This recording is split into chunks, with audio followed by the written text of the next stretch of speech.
As usual, I'd like to disseminate some thinkers or persons who tend to think outside of the box. And so this is nothing unusual for me since I try to do the same. But full disclosure here, Joel Hirschhorn is the author. And this is a person who has actually worked within the congressional sphere. He is or was a congressional staffer for many years, and so he knows the workings of Congress sort of from the inside, which I don't necessarily consider to be a bad thing, because as we all know, people who know more from the inside basically can tell us on the outside what sometimes happens on the inside.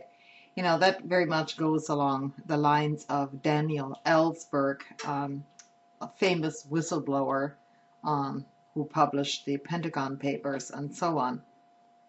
So the fact that Hirschhorn is or was a congressional staffer and now has his own website or whatever is it's not necessarily doesn't speak negatively about him.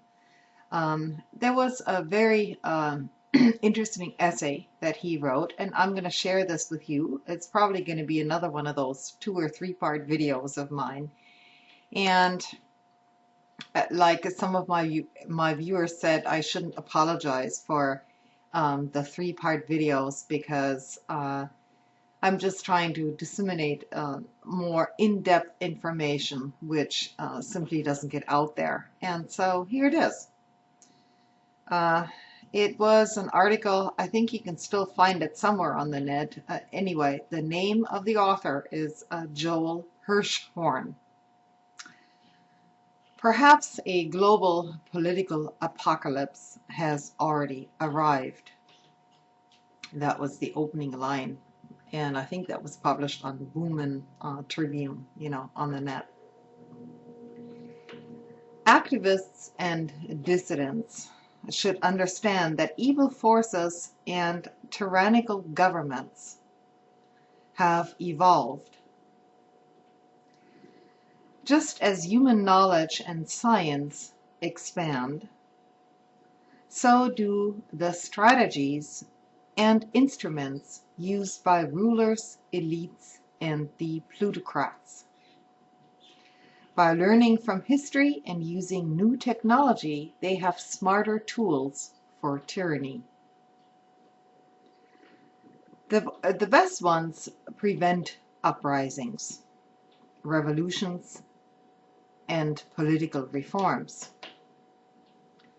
Rather than violently destroy rebellious movements, they let them survive as marginalized and ineffective efforts to divert and sap the energy of nonconformists and rebellious thinkers. Real revolution remains an energy-draining dream as evil forces thrive. Now, this is the opening paragraph of Hirschhorn's essay. Most corrupt and legally sanctioned forms of tyranny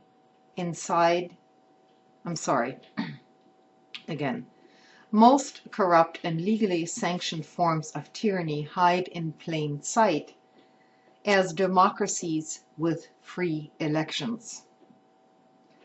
The toughest lesson is that all elections are distractions. Nothing conceals tyranny better than elections. Few Americans accept that their government has become a 2-party plutocracy run by a rich and powerful ruling class. The steady erosion of the rule of law is masked by everyday consumer freedom. Because people want to be happy and hopeful, we have an epidemic of denial, especially in the present presidential campaign. But to believe that any change-selling politician or shift in party control will overturn the ruling class is the epitome of self-delusion and false hope.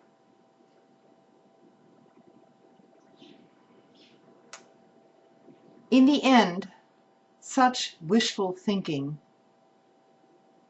perpetuates plutocracy.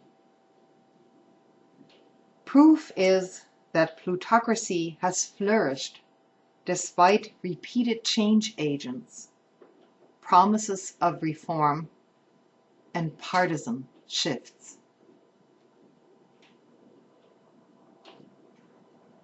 I'm reading verbatim here from this essay, and I will post a link to it once I find it again. The tools of real rebellion are weak. Activists and dissidents look back and see successful rebellions and revolutions and think that when today's victims of tyranny experience enough pain and see enough political stink, that they too will revolt. This is wrong. They think that the internet spreads information and inspiration to the masses, motivating them to revolt. This is wrong. They await catastrophic economic or environmental collapse to spur rebellion. This too is wrong. Why are these beliefs wrong? Power elites have an arsenal of weapons to control and manipulate social, political, and economic systems globally.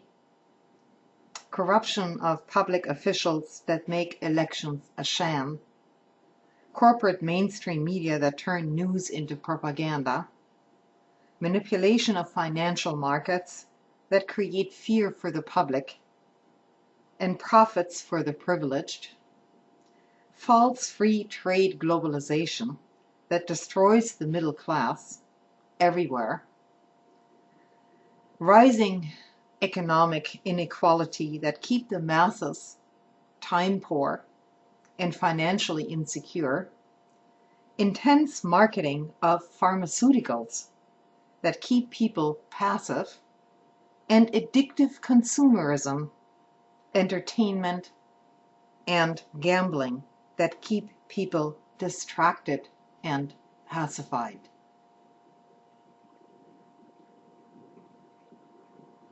Now, this is just part one of this essay, and so I will continue with part two if it interests you.